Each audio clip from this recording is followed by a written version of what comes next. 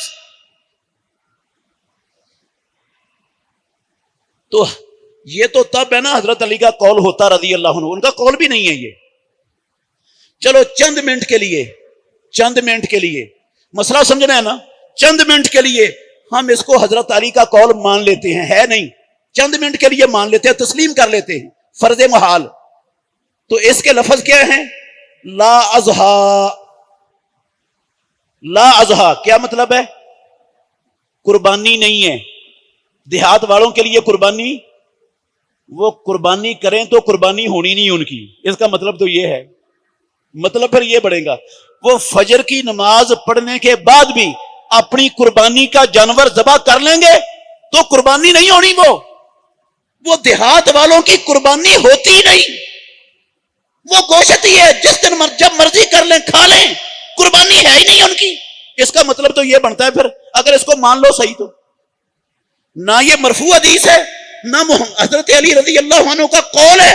اگر قول بھی مان لو تو دیہات والوں کے لیے قربانی کا نام و نشان ہی مٹ جاتا ہے، قربانی رہتی نہیں ان کے لیے، قربانی کا وجود ہی ختم ہو جاتا ہے۔ یہ وجود شہریوں کے لیے رہتا ہے، دیہاتیوں کے لیے قربانی کا وجود ہی مٹ جاتا ہے۔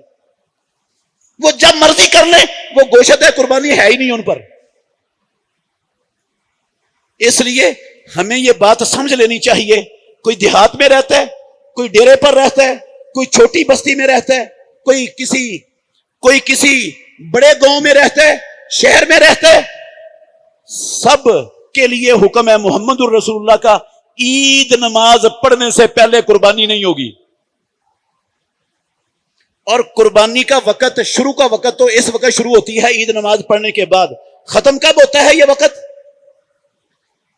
سنن دارا قطنی میں حدیث ہے، سنن دارا قطنی میں حضرت جبیر بن مطعم رضی اللہ عنہ حدیث کے راوی ہیں، کہتے ہیں رسول اللہ صلی اللہ علیہ وسلم نے فرمایا کلو ایام التشریق ذبحن، سارے تشریق کے دن ذبح کے دن ہیں، سارے تشریق کے دن ذبح کے دن ہیں۔ اور تشریق کے دن کہتے ہیں 11 ذوالحجہ کو، 12 ذوالحجہ کو اور 13 ذوالحجہ کو۔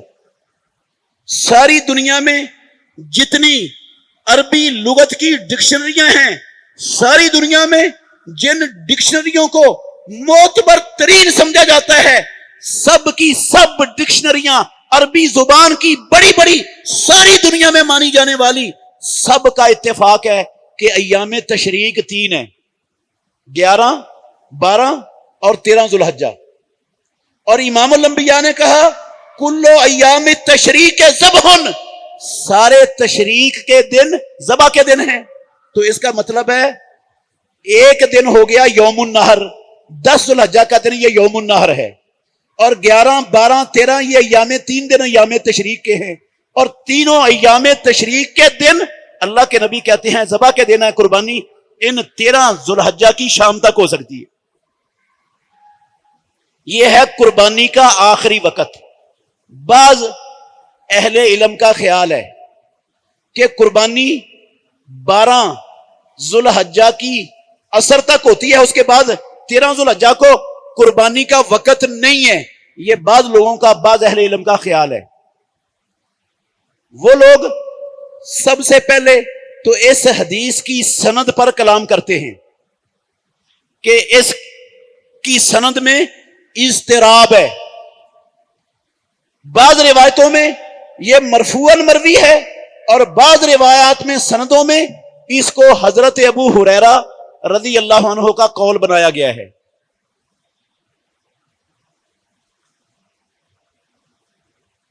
اس کے باوجود دنیا کے بڑے بڑے محقق محدثین انہوں نے اس حدیث کو حسن درجے کی قرار دیا ہے، جن میں حافظ ابن حجر عسقلانی رحمت اللہ علیہ ہیں، جن میں مسلم شریف کے شارح امام نووی رحمت اللہ علیہ ہیں، جن میں اس دور کے سب سے بڑے محقق اور محدث علامہ محمد ناصر الدین البانی رحمت اللہ علیہ ہیں، جن میں اس دور کے محقق شعیب الارناؤت اور عبد القادر الارناؤت سعودی عرب کے علماء ہیں۔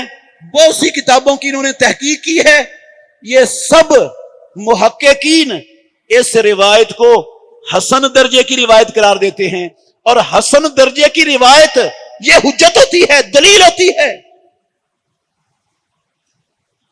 اس روایت کے علاوہ توجہ سے سننا، اس روایت کے علاوہ 12 تاریخ تک، 12 ذوالحجہ کی عصر تک یا شام تک جانور ذبح ہو سکتا ہے۔ اس پر دنیا میں حدیث کے ذخیرے میں، تاریخ کی کتابوں میں، اللہ کے گھر میں کھڑا ہوں، کوئی ایک مرفوع حدیث پیش نہیں کی جا سکتی۔ ایک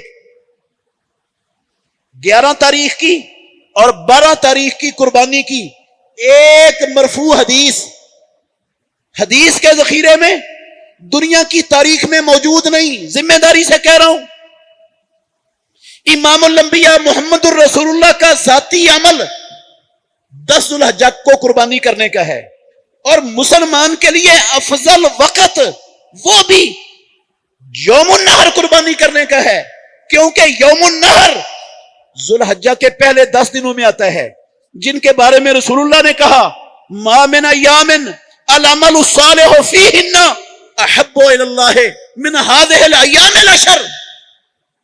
سال کے 344 45 دنوں میں نیک عمل اللہ کو اتنا پیارا نہیں ہے جتنا ان 10 دنوں کے اندر پیارا ہے۔ تو یہ 10 تاریخ 10 ذوالحجہ یوم النحر ان 10 دنوں میں آتا ہے۔ پہلے دن قربانی کرنا افضل ہے، دوسرے دن، تیسرے دن، چوتھے دن قربانی کرنے کی فضیلت اتنی نہیں ہے جتنی پہلے دن فضیلت ہے۔ اللہ کے نبی نے ساری زندگی 10 ذوالحجہ کو ہی قربانی کی ہے۔ پیارے پیغمبر نے اپنی زندگی میں ایک مرتبہ بھی 12 تاریخ کو قربانی نہیں کی، نہ 13 تاریخ کو کی ہے، نہ 11 تاریخ کو کی ہے۔ ایک مرتبہ بھی اللہ کے نبی نے 11 12 کو نہیں کی۔ کوئی مرفوع حدیث دنیا میں اللہ کے نبی کا عمل یا آپ کا فرمان 11 یا 12 کا دنیا کے اندر حدیث اور تاریخ کے ذخیرے میں نہیں ہے۔ ذمہ داری سے کہہ رہا ہوں میں، یہ جو 12 اور تاریخ 13 11 اور 12 کی جو قربانی ثابت ہوتی ہے نا، وہ بھی اسی حدیث سے ثابت ہوتی ہے۔ یہ دارقطنی والی جو میں آپ کو سنا رہا ہوں، جس میں ایام تشریق کا ذکر فرمایا، 11 کی دلیل بھی وہی ہے، 12 کی بھی وہی ہے مرفوع حدیث، اور 13 کی بھی وہی ہے۔ اس ایک مرفوع حدیث کے علاوہ 11 اور 12 کی مرفوع حدیث قیامت تک اللہ کے فضل سے کسی کے پاس نہیں، نہ کوئی پیش کر سکتا ہے۔ صحابہ، بعض صحابہ کے فتاوا سے استدلال کیا جاتا ہے 11 اور 12 کا۔ اللہ کے نبی کا نہ عمل ہے نہ فرمان ہے 11 اور 12 کا۔ فرمان ایام تشریق کا ہے، اور ایام تشریق 13 ذوالحجہ کی شام تک ہیں۔ تو یہ ہے قربانی کا آخری وقت. پہلا وقت ہے عید نماز پڑھنے کے بعد سے شروع ہوتا ہے اور ختم ہوتا ہے ذوالحجہ کی 13 تاریخ کے سورج کے غروب ہونے تک. یہ ہے وہ وقت جو مدینے والے امام محمد الرسول اللہ صلی اللہ علیہ وسلم کی سنت سے ثابت ہے، جس کا حوالہ اور صراحت میں نے آپ کے سامنے تفصیل کے ساتھ کر دی ہے. یہ تھا قربانی کے وقت کے حوالے سے. قربانی کا گوشت، جو آیت میں نے آپ کے سامنے پڑھی ہے سورہ حج کی 28 نمبر آیت، اس میں اللہ نے قربانی کے گوشت کا مصرف بیان کیا ہے. قربانی کا گوشت کیسے تقسیم کرنا ہے؟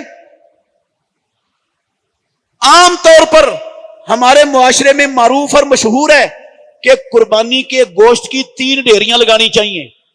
ایک اپنے لیے، ایک اپنے دوستوں رشتہ داروں کے لیے، اور ایک فقراء اور مساکین کے لیے. عام طور پر معاشرے میں لوگوں میں یہ معروف ہے اور لوگ اکثر ایسے ہی کرتے ہیں. اگر کوئی ایسا کر لے، قربانی کے سارے گوشت کی 3 ڈیریاں بنا کر ایک اپنے لیے رکھ لے، ایک عزیزوں دوستوں کو تحفہ دے دے اور ایک فقراء مساکین میں تقسیم کر دے تو جائز ہے. جائز ایسے کرنا.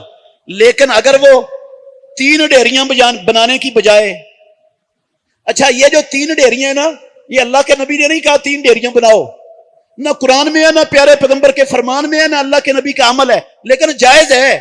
جائز ہے، عمل نہیں ہے رسول اللہ کا، نہ فرمان ہے نہ حکم ہے. لیکن اگر اس کی بجائے 3 ڈیریاں لگانے کی بجائے بندہ 2 ڈیریاں لگا لے، ایک ڈیری اپنے لیے اپنے دوستوں اور رشتہ داروں کو تحفہ دینے کے لیے رکھ لے اور آدھا غریبوں مسکینوں میں تقسیم کر دے، تو یہ والی صورت پہلی صورت سے افضل ہے. 2 حصے کر کے ایک اپنے لیے اور رشتہ داروں کے لیے رکھ لے، ایک پورا حصہ غریبوں مسکینوں میں بانٹ دے، یہ افضل ہے. اور اگر اس کے 3 حصے بنا کر ایک حصہ اپنے لیے اور اپنے رشتہ داروں اور دوستوں کے لیے رکھ لے اور 2 حصے بانٹ دے غریبوں مسکینوں میں، یہ صورت دوسری صورت سے بھی افضل ہے. اور اگر بندہ اپنی قربانی کا سارا گوشت وہ فقراء مساکین میں تقسیم کر دے، بانٹ دے، تو یہ سب سے افضل ہے، یہ سب سے اولا ہے. کیوں؟ اس لیے کہ مدینے والے امام محمد الرسول اللہ صلی اللہ علیہ وسلم نے حجۃ الوداع کے موقع پر 100 اونٹوں کی قربانی دی. 100 اونٹوں کی قربانی دی امام الانبیاء نے. 63 اونٹ امام الانبیاء نے اپنے مبارک ہاتھ سے نہر کیے اور باقی جو 37 تھے ان کے لیے حضرت علی رضی اللہ عنہ کو مقرر کر دیا. اور آپ نے حضرت علی کو حکم دیا کہ ان کا گوشت، ان کے چمڑے، ان کے جل، یہ سارا کچھ اللہ کی راہ میں تقسیم کر دو، صدقہ کر دو لوگوں پر. خود اللہ کے نبی نے ہر قربانی میں سے نہیں کھایا اور پوری کی پوری قربانی کا گوشت لوگوں میں تقسیم کروا دیا. جائز ہے نا؟ سارے کا سارا بندہ گوشت گھر میں رکھ کے کھانا چاہے تو یہ جائز نہیں ہے. سارے کا سارا گوشت گھر میں رکھنا حلال نہیں ہے. اس میں سے اللہ نے کہا فَكُلُوا مِنْهَا، تم ان جانوروں کا گوشت خود بھی کھاؤ، وَأَطْعِمُوا الْبَائِسَ الْفَقِيرَ، معاشرے میں جو تنگ دست لوگ ہیں، جن کو پورا سال جن کے گھر میں گوشت پکنا ممکن نہیں ہے، ایسے ہمارے معاشرے کے اندر خاندان موجود ہیں جن کے بچے پورا سال گوشت نہیں کھا سکتے. وہ حرام اپنے بچوں کو نہ خود کھانا چاہتے ہیں نہ کھلانا چاہتے ہیں. کوئی 2 نمبری نہیں کرتے حلال سے، وہ ان کی اتنی استطاعت ہی نہیں ہے کہ وہ اتنا مہنگا گوشت پکا کر خود کھا لیں، اپنے بچوں کو کھلا لیں.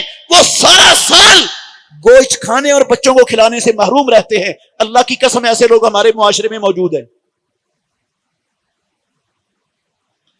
ہم تو اکثر گوشت کھاتے ہیں قربانیوں کا، قربانیوں کے علاوہ بھی کھاتے ہیں. شاید ہی ہفتے میں جو ہے نا وہ کوئی دن ہو جو گوشت سے خالی ہو، سبزی میں بھی گوشت پکتا ہے، دال میں بھی گوشت پکتا ہے، الگ سے بھی گوشت پکتا ہے، کئی کئی ڈشیں پکاتے ہیں، تو جن کو سال میں کبھی ملتا ہی نہیں، ان کا حق زیادہ ہے یا ہمارا زیادہ ہے؟ ہم تیسرا حصہ اپنے لیے رکھیں یا ان لوگوں کے گھروں تک پہنچانے کی کوشش کریں؟ اور میرے بھائیوں، ہم جتنا زیادہ ان لوگوں کا خیال رکھیں گے، ان لوگوں کے گھروں میں اپنی قربانیوں کا گوشت پہنچائیں گے، اللہ کی قسم اتنا زیادہ اجر ملے گا، اتنا زیادہ ثواب ملے گا، اتنا زیادہ اس قربانی سے رب کا قرب حاصل ہوگا۔ اگر ہمارے گرد و نواح میں ارد گرد اکثر ایسے لوگ ہیں جن کے گھروں میں پورا سال گوشت نہیں پکتا، ہمارے گھر میں پکتا ہے، تو میں اگر آج نہ بھی پکاؤں گا نا، عید والے دن سارا تقسیم کر دوں گا، انشاءاللہ یہ نقصان نہیں ہے، قربانی ہو جائے گی میری اور اچھی قربانی ہوگی اور سب سے زیادہ اجر مل جائے گا۔ لیکن میں یہ چاہوں کہ میں سارا گوشت فریز کر لوں گھر میں اور پھر جب آہستہ آہستہ کھاتا رہوں سال میں، یہ جائز نہیں ہے۔ اللہ نے بھی کھلانے کا حکم دیا ہے، محمد الرسول اللہ صلی اللہ علیہ وسلم نے بھی صدقہ کرنے کا حکم دیا ہے۔ یہ صدقہ کرنا، فقیروں، تنگ دستوں، مسکینوں کو کھلانا، یہ مسلمان پر فرض ہے، قربانی کے گوشت میں سے فرض ہے، فرض ہے۔ اگر آپ کو نہیں پتا، آپ نہیں جانتے کہ ہمارے محلے میں، ہمارے شہر میں، ہماری بستیوں آبادیوں میں کہاں کہاں ایسے لوگ موجود ہیں، تو میرے بھائیوں، اللہ نے آپ کے بھائیوں کو یہ توفیق بخشی ہوئی ہے، وہ ایسے لوگوں کے سارے ایڈریس رکھتے ہیں، ان کو پتہ ہے کون سا گھر ہے جس میں کبھی گوشت نہیں پکتا پورا سال، انہوں نے تہیا کر رکھا ہے اللہ کے فضل سے۔ اللہ نے ان کو توفیق بخشی ہے، ان کو یہ سمجھ دی ہے، وہ متحرک ہیں، انہوں نے عزم کیا ہوا ہے ہمارے گھر میں پکے نہ پکے، انشاءاللہ جن لوگوں کے گھر میں سال میں کبھی گوشت نہیں پکتا، ہم نے ان کے گھر ہر صورت پہنچانا ہی پہنچانا ہے۔ اگر ہم بھی ایسے ہیں، خود قربانی نہیں کر سکتے، تو ہم کسی سے لے کر ایسے لوگوں کے گھر میں ضرور پہنچائیں گے، ان کو نہیں محروم رہنے دیں گے۔ اللہ کے ایسے بندے بھی موجود ہیں، اللہ کے ایسے بندے مخلص بھی موجود ہیں رب کی زمین پر۔ تو میرے بھائیوں، وہ بھی موجود ہیں، تو ہمیں بھی یہ اہتمام کرنا چاہیے کہ نہیں، یہ ہم سب کی ذمہ داری ہے، صدقہ تو کرنا ہی کرنا ہے، یہ تو فرض ہے، اس کے بغیر تو چارہ ہی نہیں ہے، اس کے بغیر ہماری قربانی کو پذیرائی ملنی نہیں ہے، تو کیوں نہ ہم خود آگے بڑھ کر معاشرے کے ایک ایک فرد اور ایک ایک گھر تک یہ مستحق لوگوں تک پہنچانے کا بندوبست کریں۔ صدقہ کرنا فرض ہے، لیکن اللہ نے اس کی کوئی مقدار مقرر نہیں کی، رسول اللہ نے اس کی کوئی مقدار مقرر نہیں کی۔ جتنا زیادہ ثواب لینا تو زیادہ صدقہ کر دیں، کم ثواب لینا تو کم صدقہ کر دیں، آپ کی مرضی ہے، کوئی حد مقرر نہیں ہے اسلام میں کہ اتنا۔ ہاں، ایسا نہیں ہونا چاہیے، ایسا نہیں ہونا چاہیے کہ جو چربی والی بوٹیاں نا خود کو پسند نہیں ہے، وہ چھچڑے اور چربی والی بوٹیاں وہ الگ کر کے صدقہ کر دو، اور جو اچھی اچھی گول بوٹیاں وہ ساری گھر میں کھا لو، رانے گھر میں کھا لو، باقی چھچڑے دے دو، یہ کوئی نیکی نہیں ہے میرے بھائیوں۔ یا آپ 2-4 بوٹیاں اٹھا کے ہیں معمولی سی، وہ کسی کے گھر بھیج دو، کہو میں نے صدقہ کر دیا ہے۔ یہ وکیلوں والی منہ شگافیاں اسلام میں نہیں چلتی، یہ وکیلوں والی منہ شگافیاں نہیں چلتی اسلام میں۔ جس کو صدقہ کہا جاتا ہے وہ صدقہ کرنا فرض ہے، قربانی کے گوشت میں سے ہر بندے پر فرض ہے۔